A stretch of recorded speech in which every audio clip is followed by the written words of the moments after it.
The Doha Climate Summit finished overnight with a tentative step towards a new legally binding agreement which covers all major emitters.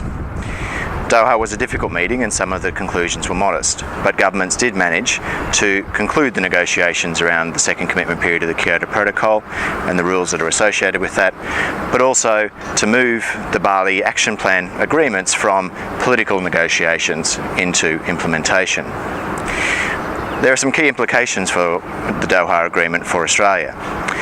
First and foremost, we now have a legally binding commitment to reduce emissions under the Kyoto Protocol. That's going to test the readiness of both major parties, not only to achieve the minimum 5% target, but also the potential to achieve the full target range with both major parties have committed to.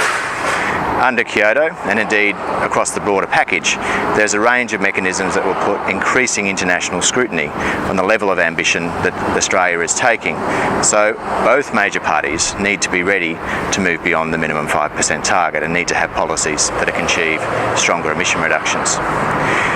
The other key element for Australia will be international financing. From Doha, we have seen a clear process to create scrutiny on the level of financing that governments are putting on the table, but also the need for countries like Australia to come forward with new financing to increase the scale of financing that they're currently undertaking to help developing countries cope with the impacts of climate change and drive emissions down in both the industrial and in the deforestation sectors.